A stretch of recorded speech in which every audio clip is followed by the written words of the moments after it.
नमस्कार मंडळी, कसे आहात? मजेत ना? मजेतच असायला हवं. तुमच्या सगळ्यांचं मनापासून स्वागत आहे आपल्याच लाडक्या चॅनलमध्ये.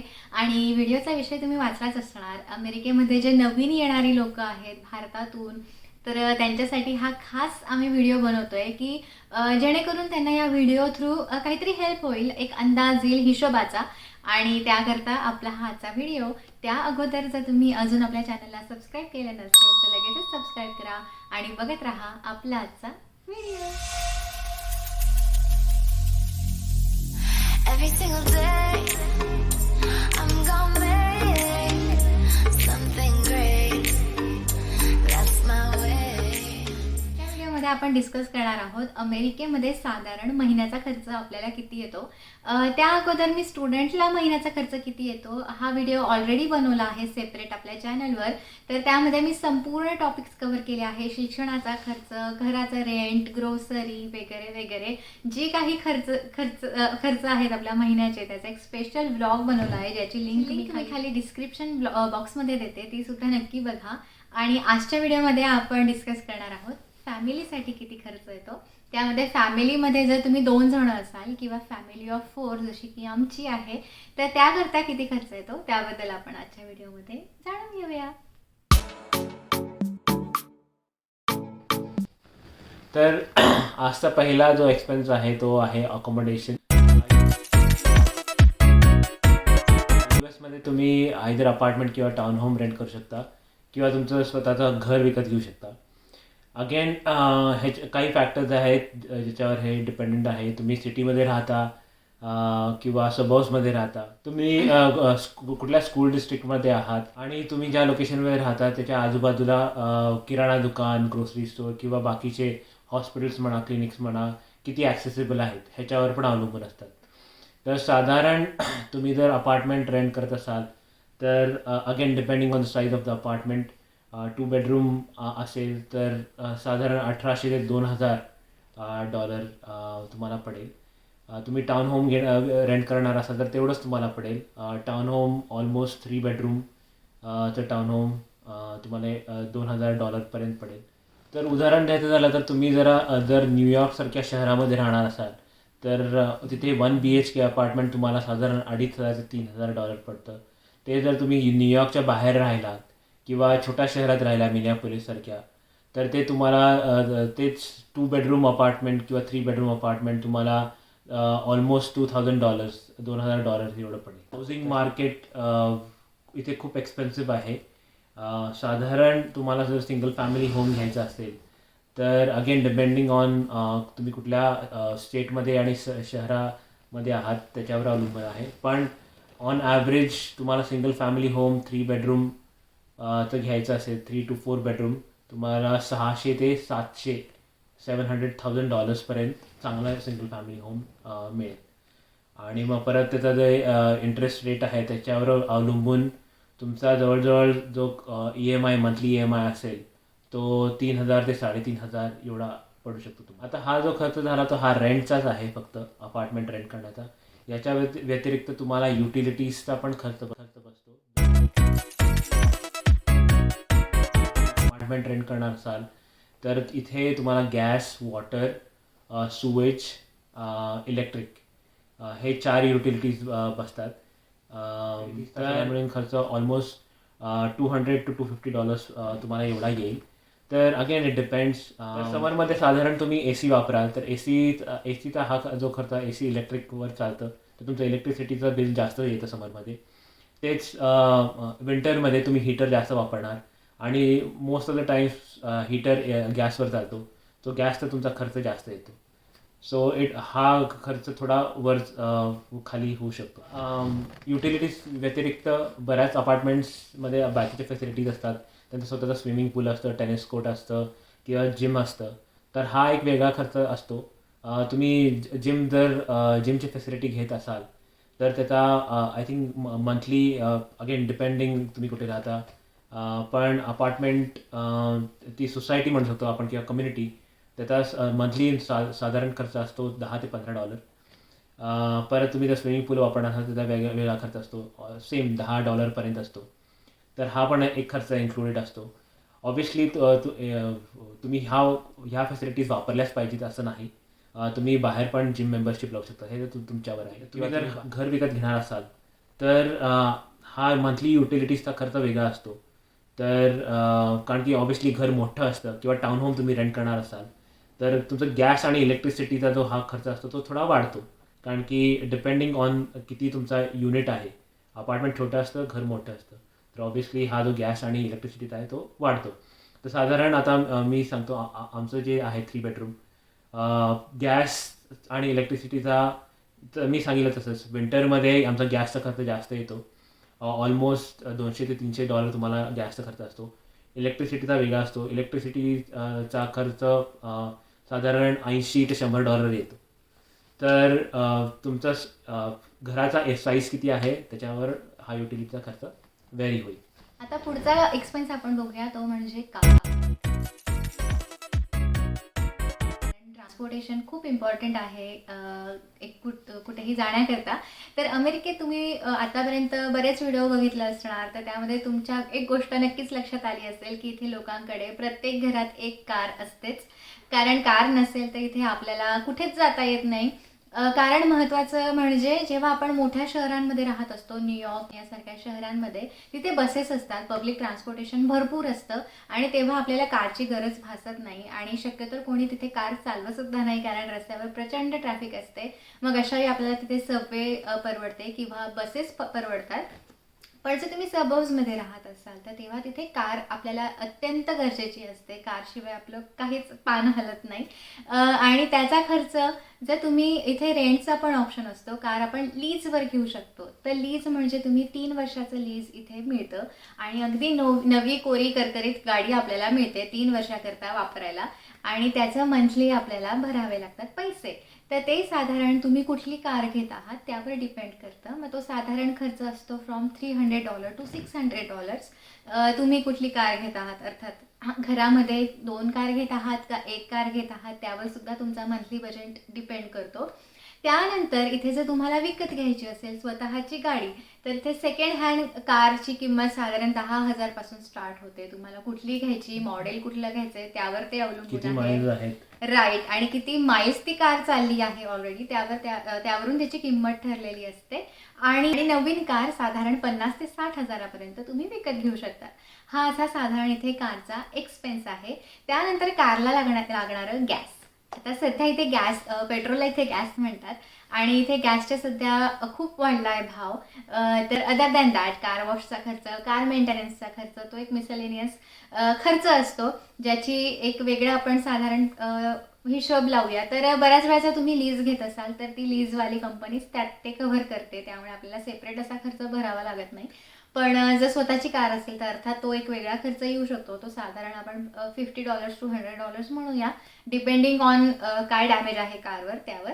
बाकी सहसा जास्त खर्च कारबाबत तरी येत नाही, एवढाच खर्च. आता कारच्या खर्चाबरोबरच इथे कार इन्शुरन्स खूप म्हणजे मॅन्डेटरी आहे. तर हा जो खर्च असतो तुमची कुठली कार आहे ह्याच्यावर अवलंबून असतो. नवीन कार असेल, लक्झरी कार असेल तर हा खर्च वाढतो. नवीन कार असेल तर त्यात फीचर्स जास्त असतात, सो ऑब्व्हियसली हा खर्च कमी असेल. परत कुठल्या ब्रँडची कार आहे, लक्झरी कार आहे का होंडा किंवा टोयोटासारखी कार आहे, तर हा खर्च कमी असेल. तर US मध्ये खूप बऱ्याच प्रकारचे इन्शुरन्स कंपनीज आहेत जे कार इन्शुरन्स प्रोव्हाइड करतात. गायको, प्रोग्रेसिव्ह, स्टेट फार्म. तर तुमच्या कारच्या ड्रायव्हिंग हिस्ट्रीवर, तुमची ड्रायव्हिंग हिस्ट्री कशी आहे ह्याच्यावर पण हा खर्च अवलंबून असतो.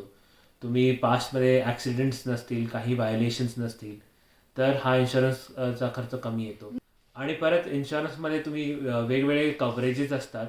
तर तुम्ही बेसिकपेक्षा ॲडिशनल कव्हरेजेस घेणार असाल तर हा खर्च परत वाढतो. पण तुम्ही बेसिक कव्हरेजेस जर घेतले तर साधारणपणे एक $70 ते $80 पर महिना हा इन्शुरन्सचा खर्च तुमचा असेल. सो अगेन प्रोव्हाइडेड तुमचं ड्रायव्हिंग हिस्ट्री चांगली आहे, तुम्ही एक नवीन कार ज्यात सगळे फीचर्स, सेफ्टी फीचर्स आहेत आणि जी लक्झरी ब्रँड नाही आहे लाईक टोयोटा, होंडा किंवा वोक्सवॅगन, अशा ब्रँड्स ज्या एक्सपेन्सिव्ह कार नाही आहे बेसिकली, तर तुमचा हा खर्च साधारण $70 ते $80 पर महिना असेल इन्शुरन्स. नेक्स्ट आपण एक्सपेन्स पाहूया, तो म्हणजे मंथली ग्रोसरी, किराण्याचा खर्च. अर्थात तो आपल्या परिवारात किती सदस्य आहेत त्यावर सुद्धा डिपेंड करतो. तुमच्या फॅमिलीमध्ये जर तुम्ही 2 जण असाल तर तो निम्मा होतो, आणि जर 4 जण असाल तर तो दुप्पट होतो. त्याच्यावर सुद्धा तो खर्च अवलंबून आहे. सुरुवातीला आपण जेव्हा भारतीय किराणा जातो, कारण भारतीय आपण आहोत म्हटल्यावर आपल्याला भारतीय गोष्टींशिवाय करमतच नाही. तर साधारण बऱ्याच वेळा असं होतं की भारतीय ग्रोसरी स्टोअर्समध्ये जो माल असतो आपला तो इम्पोर्ट केलेला असतो, त्यामुळे तो महाग मिळतो आपल्याला. त्यामध्ये जसं गव्हाचं पीठ आलं किंवा बाकीचे पीठ आले, डाळी सळी आल्या, भाज्या आल्या, तर त्या भारतीय किराण्याचा खर्च बऱ्याच वेळा हा एक्सपेन्सिव्ह असतो. असं नुसतं मी बऱ्याच वेळा अगदी सटर गोष्टी जरी घ्यायला गेले तरी आरामात इथे $100 माझं बिल होतंच. त्याविरुद्ध जर आपण अमेरिकन किराणा दुकानात गेलो तर तिथे साधारण आपल्या त्याच सटर गोष्टी जर घेतल्या तर $50 खर्च येतो. पण जर तुम्ही महिन्याचा किराणा घेत असाल भारतीय ग्रोसरी स्टोअरमध्ये, तर तिथे आता भाजीपाला तर आपला अत्यावश्यक असतो, त्यामुळे वांगी, बटाटी, भेंडी वगैरे अशी जी भाजी आहेत ते तिथे भारतीय ग्रोसरी स्टोअरमध्ये आपण घेतो. आपल्या ज्या मराठी भाज्या आहेत ते अमेरिकन ग्रोसरी स्टोअरमध्ये मिळत नाहीत. तर हा थोडा फरक पडतो. तर साधारण महिन्याचा खर्च आपल्याला $500 येतो. मी ते महिन्याचा खर्च सांगते आहे. तर 15-15 दिवसांनी जर तुम्ही ग्रोसरी करणार असाल तर $150 ते $200 असा साधारण खर्च येतो. त्याविरुद्ध जर आपण होलसेलमध्ये गेलो तर इथे बीजेस आणि कॉस्को सारखे दुकानं आहे जिथे होलसेल आपल्याला मिळतो सामान. तर तिथे आपण भरपूर सामान घेऊ शकतो आणि तिथे सुद्धा साधारण $200 वगैरे खर्च येतो कुपॉन्स वगैरे वापरून. फॅमिली ऑफ 4 साठी महिन्याचा साधारण ग्रोसरीचा खर्च $500 to $600 येतो. ते सुद्धा तुम्ही काय खरेदी करत आहात, किती महाग गोष्टी घेत आहात त्यावर डिपेंड आहे. नाही तर तुम्हाला वाटेल अरे मी तुला म्हणाली आहे की इथे 500 ते 600 येतो आणि तुम्ही फार महाग गोष्टी आणल्या, तर अर्थातच ते किमती वाढणार. त्यामुळे तुम्ही काय घेतात त्यावर सुद्धा ते डिपेंड करतं. आता पुढचा खर्च आहे इंटरनेट. ऑब्व्हियसली वायफाय इंटरनेटशिवाय इथे काहीच होत नाही.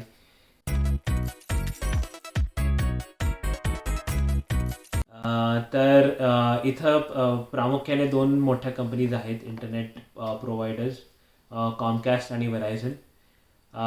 तर अगेन तुम्ही कुठल्या प्रकारचा प्लॅन घेताय, किती जीबीचा प्लॅन घेताय त्याच्यावर अवलंबून आहे. अगेन किती फॅमिली मेंबर्स आहेत, किती डिव्हाइसेस वापरले जातात त्याच्याप्रमाणे हा ठरतो. कारण की तुम्ही जर 5 ते 10 डिव्हाइसेस वापरणार असाल तर ऑब्व्हियसली तुम्हाला तेवढा डाउनलोड आणि अपलोड स्पीड लागेल. तर हा जो इंटरनेटचा खर्च आहे depending on internet service provider $70 ते $100 एवढा पडतो. या कंपनीजचे मधून प्रमोशन्स पण असतात, सो ते कधी डिस्काउंट ऑफर करतात. पण आपण $70 ते $100 हा खर्च धरून चालला पाहिजे. आणि नेक्स्ट आपण बघूया एक्सपेन्स, तो म्हणजे स्कूल्स. शाळांमध्ये इथे किती खर्च येतो.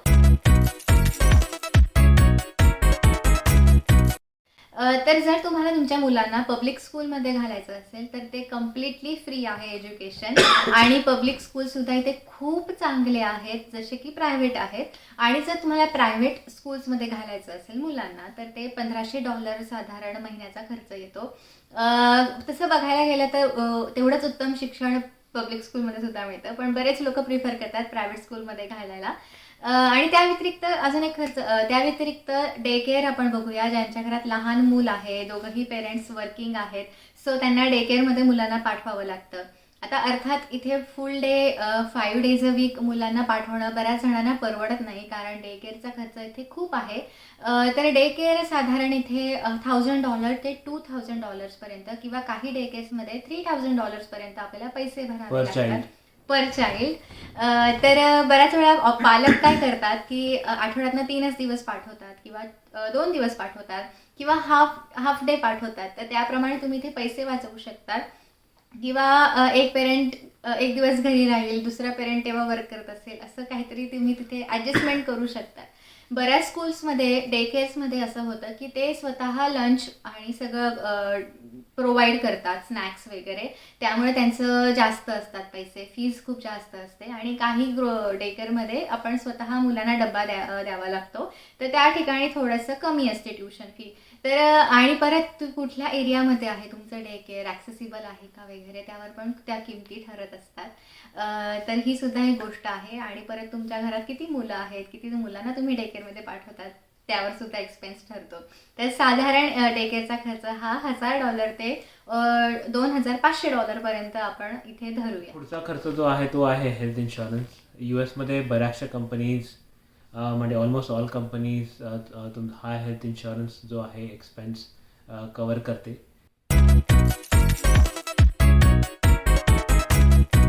तर काही कंपनीज 100% प्रीमियम जो आहे हा स्वतः भरते. काही कंपनीज 90-10 किंवा काही कंपनी 80-20 असा हा आकडा आहे. म्हणजे 90% प्रीमियम कंपनी भरते, 10% तुम्हाला तुमच्या सॅलरीमधनं कट होतो, किंवा 80% कंपनी भरते आणि 20% तुम्हाला तुमच्या सॅलरीमधनं भरायला लागतं.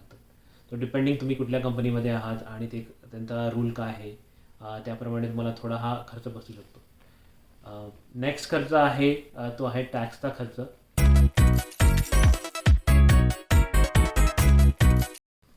तर टॅक्सचा एक व्हिडिओ आधी केला आहे, त्यात आम्ही सगळे खर्च कवर केले आहेत.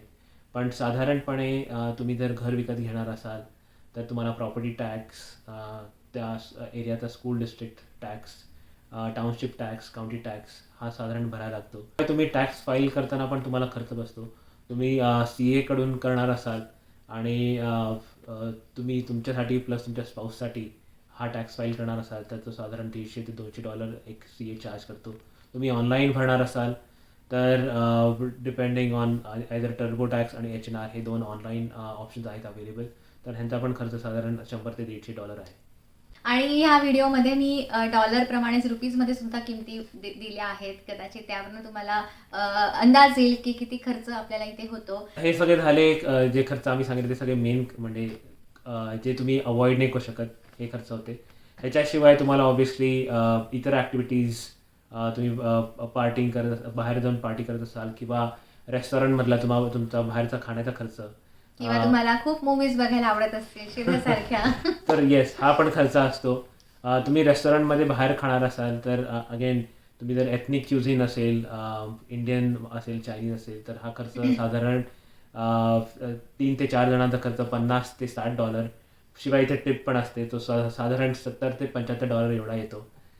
तुम्ही स्मॉल चेनमध्ये लाईक पनेरा ब्रेड किंवा बाकी स्मॉल सँडविच शॉप असेल तर हा खर्च परत कमी होतो, साधारण $30 ते $35 हा एवढा येतो. सो येस, तुमच्यावर आहे. तुम्हाला काय आवडतं, कुठल्या गोष्टी आपल्याला अगदीच राहवलं जात नाही बुवा मला ह्या गोष्टी केल्याशिवाय, तर सगळा खर्च तुमच्यावर अवलंबून आहे. आपल्या मंथली आपण ट्रिप्स प्लॅन करतो, फॅमिलीसोबत कुठे फिरायला वगैरे जातो, तो सुद्धा खर्च वेगळा, आणि त्याबरोबर लागणारा गॅसचा खर्च वेगळा. या सगळ्या गोष्टी त्यात आपण काउंट केल्या आणि तो सुद्धा एक वेगळा खर्च हिशोब मांडला तर त्याचा सुद्धा एक वेगळा एक्सपेन्स आपल्याला बसू शकतो. तर येस, हे सगळे झाले आपले आजचे खर्च. तुम्ही कुठल्या शहरात राहत आहात, मोठ्या शहरांमध्ये साहजिक सगळंच महाग असणार, छोट्या शहरांमध्ये साहजिक सगळंच स्वस्त असणार. त्यामुळे आपण ज्या ठिकाणी राहत आहोत त्या प्रमाणावर तुमचा खर्च ठरतो. अगदी आम्ही जो आकडा दिला तेवढाच खर्च व्हायला हवा असा काहीही हट्ट नाही. त्यामुळे तुमच्यावर अवलंबून आहे तुम्ही तुमच्या महिन्याचा एक्सपेन्स कसा करतात, आणि बाकी सगळं तुमचा इथला सगळा प्रवास सुखाचा हो. आणि तुम्ही अमेरिकेत येत आहात त्यामुळे वेलकम. आणि वी होप की तुम्हाला ह्या व्हिडिओ थ्रू काहीतरी हेल्प होईल, आणि असेच छान छान व्हिडिओ घेऊन तुमच्यासाठी आम्ही येतच असणार आहोत. त्यामुळे लगेचच सबस्क्राईब करा. पुढच्या व्हिडिओमध्ये लवकरच भेटू. तोपर्यंत मजेत राहा, आनंदात राहा, काळजी घ्या. धन्यवाद. Every single day